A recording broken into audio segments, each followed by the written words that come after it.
नमस्कार, मैं अंकित और आप देख रहे हैं सिटी पोस्ट लाइव। बिहार की राजनीति में एक बार फिर सियासी हलचल तेज हो गई है, जिसका वजह है राज्य में वीआईपी सुरक्षा को लेकर लिया गया बड़ा और बेहद संवेदनशील फैसला। जी हां, इस फैसले के तहत जहां एनडीए से जुड़े कई वरिष्ठ नेताओं की सुरक्षा बढ़ा दी गई है, वही विपक्ष के प्रमुख चेहरों की जो सुरक्षा में है उनमें कटौती कर दी गई है। आपको बता दें कि खास बात यह है कि नेता प्रतिपक्ष और राष्ट्रीय जनता दल के नेता तेजस्वी यादव की सुरक्षा घटा दी गई है। जी हां, जिस पर अब राजनीतिक बयानबाजी तेज होने की पूरी संभावना है। दरअसल यह फैसला वीआईपी सुरक्षा समीक्षा कमेटी की सिफारिशों के आधार पर लिया गया है। समीक्षा के बाद कुछ नेताओं को जेड श्रेणी की सुरक्षा दी गई है, जबकि कुछ नेताओं की सुरक्षा या तो घटा दी गई है या पूरी तरह वापस ले ली गई है। अब पहले बात करते हैं उन नेताओं की जिनकी सुरक्षा बढ़ाई गई है।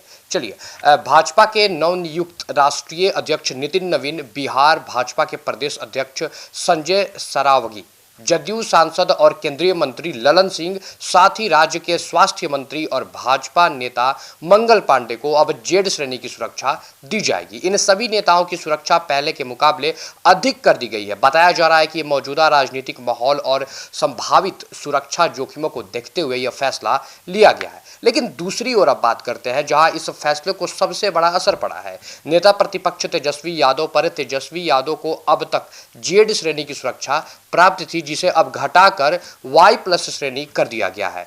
गौर करने वाली बात यह है कि पिछले साल अगस्त महीने में बिहार विधानसभा चुनाव से ठीक पहले उनकी सुरक्षा वाई+ से बढ़ाकर जेड की गई थी। ऐसे में अब सुरक्षा में कटौती को लेकर कई तरह की राजनीतिक सवाल खड़े किए जा रहे हैं। इतना ही नहीं, सुरक्षा समीक्षा के बाद कुछ विपक्षी जो नेताएं हैं उनकी वीआईपी सुरक्षा पूरी तरह से वापस ले ली गई है। इनमें राष्ट्रीय जनता दल के वरिष्ठ नेता और पूर्व विधानसभा अध्यक्ष उदय नारायण चौधरी, कांग्रेस के प्रदेश अध्यक्ष राजेश राम और कांग्रेस विधान पार्षद मदन मोहन झा भी शामिल है।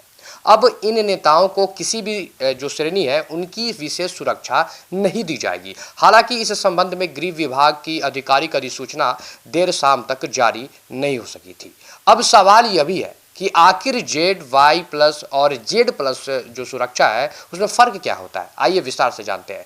जेड+ सुरक्षा सबसे उच्च स्तर की सुरक्षा मानी जाती है, जिसमें करीब 36 सुरक्षा कर्मी तैनात रहते हैं, जिनमें सीआरपीएफ के कमांडो भी शामिल होते हैं। जेड श्रेणी की सुरक्षा में लगभग 22 जवान होते हैं, जबकि वाई+ श्रेणी में 11 सुरक्षा कर्मी तैनात रहते हैं। फिलहाल वीआईपी सुरक्षा को लेकर लिया गया यह फैसला बिहार की राजनीति में नई बहस को जन्म दे चुका है। अब देखना होगा कि विपक्ष इसे राजनीतिक बदले की कार्रवाई जो है उसको बताता है या सरकार इसे पूरी तरह सुरक्षा मानकों से जुड़ा फैसला कहकर आगे बढ़ती है। आपकी क्या राय है इस पूरे वीडियो को लेकर? कमेंट में अपनी राय हमारे साथ जरूर साझा करें और देखते रहें सिटी पोस्ट लाइव। धन्यवाद।